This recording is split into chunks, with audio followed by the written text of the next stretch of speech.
এটা হচ্ছে চিলি পনির। সকালবেলা মেয়ে স্কুলে টিফিনে নিয়ে গেছে চিলি পনির।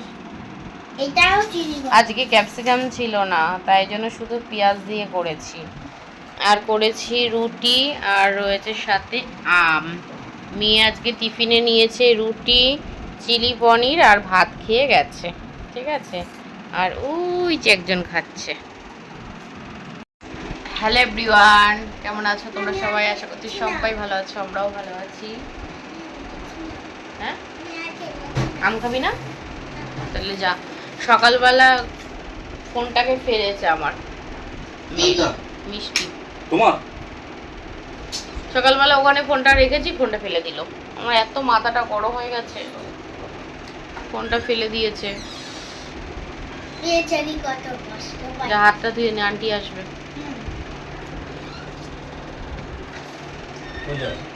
অনেক বছর পর আজকে নিয়ে এসছে লতি, সাথে চিংড়ি মাছ। আর অনেক বছর একটাই কারণ, যে এই লতিগুলো কিন্তু বাজার থেকে কেটে দেয় না, নিজেদেরকে কাটতে হয়। লতি বলো মাছ, এগুলো কিন্তু আমার দ্বারা হয় না, কারণ ভীষণ ধৈর্যের ব্যাপার। এত ধৈর্য আমার নেই যে এগুলো কেটে কুটে তারপরে রান্না করে খাবো। তো খেতে তো ভীষণই ভালো লাগে, আর যেইগুলো আমি মানে খেতে ভালোবাসি কিন্তু কাটার জন্য আমি রান্না করতে পারি না, সেগুলো কিন্তু মায়ের বাড়ি গিয়েই খাই। আর এই যে বলেছিলাম চিংড়ি মাছ নিয়ে এসেছে, তো চিংড়ি মাছ দিয়ে লতি কিন্তু দুর্দান্ত খেতে হয়েছে। আমি তো আর কিচ্ছু নিইনি দুপুরবেলা, শুধু লতি দিয়েই ভাত খেয়ে নিয়েছি। এত টেস্ট হয়েছে কি বলবো। আর এই যে মাছ ভাজা চলছে এখানে, এখানে মাছের ঝোলও হবে, আর সাথে হবে পটল ভাজা। ডাল তো আগেই হয়ে গেছে। তো আজকের মেনুতে এই রয়েছে ডাল, পটল ভাজা আর হচ্ছে লতি। তো এই দেখো, আমার কিন্তু ভাজাটাও কমপ্লিট হয়ে গেছে, মানে পটল ভাজা খেতেও কিন্তু আমার মেয়েরা ভীষণ ভালোবাসে। আর এখানে দেখো মাছের ঝোল বসিয়েছি। পাশের ঘরে মেয়ে ঘুমাচ্ছে, আর আমি হচ্ছে দেখলে যে মাছের ঝোলটা বসালাম। মাছের ঝোলটা হলেই হয়ে যাবে রান্না আজকের মতো। দেখে আসি মেয়ে কী করছে। তোমরা ভিডিওটা দেখতে থাকো, আর আমি কিছু কথা শেয়ার করি। কিছুদিন ধরে দেখছি ইউটিউব খুললেই শুধু মানে এ ওকে নিয়ে বলছে, সে তাকে নিয়ে বলছে, মানে পুরো ইউটিউবটা যেন ঝগড়ার একটা আসর। তো কিছুদিন ধরে একটা ফটো নিয়ে কথা হচ্ছিল, তো বুঝতে পারছো যে আমি কার সম্পর্কে বলছি। একজন আরেকজনকে একটা প্রাইভেট মুহূর্ত পাঠিয়েছিল, সে সেটা সোশ্যাল করে দিয়েছে অন্য কারোর মাধ্যমে, যেটা ইউটিউব থেকেই জানা গেছে।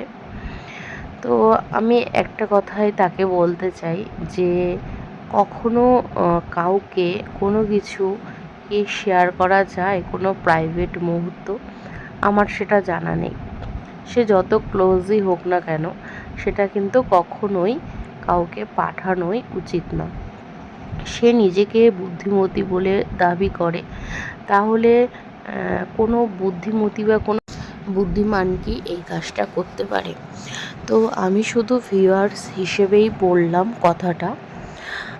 আর আরও আমি অনেকেরই ভিডিও দেখি, প্রত্যেকেরই ভিউয়ার্স মানে আরেকটা কথা বলেছিলে তুমি, যে সাবস্ক্রাইব করছে, তাহলে কেন, তাহলে নিশ্চয়ই ভিডিও দেখে। তো আমি একটা কথাই বলবো, সাবস্ক্রাইব করলেই যে ভিডিও দেখে এমনটা নয়। তোমার তো 30,000 বা 40,000-এর হয়তো চ্যানেল, তাহলে কি প্রত্যেকদিন 30,000 বা 40,000 লোকই তোমাকে দেখছে? তাহলে তো সেটাই ভিউজ হতো, তাই নয় কি? সাবস্ক্রাইব অনেকেই করে রাখে, কিন্তু সবাই কিন্তু ভিডিও দেখে না। তো তুমি বললে তুমি নিজে কাউকে সাবস্ক্রাইব করো না, যাকে করো তার ভিডিও দেখো। তো এটা তো একটা কি বলবো, সেলফিশ মতন কথা, যে তুমি তোমার স্বার্থেই চলছো। এখান থেকেই বোঝা যাচ্ছে যে তুমি প্রত্যেকের সাথেই হয়তো স্বার্থ দিয়েই মিশছো। তুমি সামান্য মানে চ্যানেলে সাবস্ক্রাইব করছো না, নোটিফিকেশন তো অনেকেরই চ্যানেলে যায়, মানে তোমার যত লোক সাবস্ক্রাইব করেছে তারা কি প্রত্যেকেই তোমার ভিডিও দেখে? সেটা বলো তো একবার। আর যেই ছবিটা তুমি সোশ্যাল করতে বাধ্য হয়েছো, সে ছবিটা অবশ্যই দৃষ্টিকূট। তারপরে তুমি সেলিব্রিটির সাথে নিজেদের তুলনা করেছো ছবি দেখিয়ে, কিন্তু তাদের সাথে, সিনেমা জগতের মানুষদের সাথে কি সত্যি আমাদের সাধারণ মানুষের তুলনা হয়? তারা অনেক কিছুই করতে পারে, কিন্তু সেটা কি আমরা পারবো? তো যাই হোক, ভবিষ্যতে এটাই বলবো যে কাউকে কোনো কিছু শেয়ার করো না। ভিউয়ার্স হিসেবে একটা কথাই বলবো যে ছবিটা তুমি পাঠিয়ে ঠিক করনি। প্রথমত তুমি ঠিক করনি, তারপরে তো পরে আসছে যে কাউকে শেয়ার করা, সেটা তো পরে আসছে। কিন্তু ছবিটা একদমই কিন্তু দৃষ্টিকূট, কখনোই ভালো না। হতে পারো হাজব্যান্ড ওয়াইফ, তবুও শুধু ভিউয়ার্স হিসেবেই কথাটা বললাম। এতক্ষণ যার সম্পর্কে বললাম, অনেকেই হয়তো বুঝতে পারবে না যে কাকে কি বলছে, তো এটা সত্যবাদীর উদ্দেশ্যেই কথাগুলো বললাম। তো যাই হোক, আমি আমার ভিডিওতে ফিরে আসি। এতক্ষণ ধরে তোমরা তো নিজেদের মতন করেই ভিডিওটা দেখলে, কিছুই বলতে পারিনি। তো এদিকে দেখো, দুই বোন মিলে মানে মারামারি করছে। ঠিক মারামারি নয়, মানে খুনসুটি। এটা ভাই বোনদের মধ্যে হয়ে থাকে, যেটা আমি কখনো পাইনি, কারণ আমি তো একাই। তো এগুলো দেখতেও বেশ ভালো লাগে, কিন্তু হ্যাঁ, যাতে বড়সড় কোনো বিপদ না হয় সেই জন্য তো আমি আছি। তো চলো, আজকের ভিডিওটা এই পর্যন্তই রাখছি। সবাই খুব ভালো থাকবে, তোমাদের সাথে দেখা হবে নেক্সট ভিডিওতে। টাটা সবাইকে।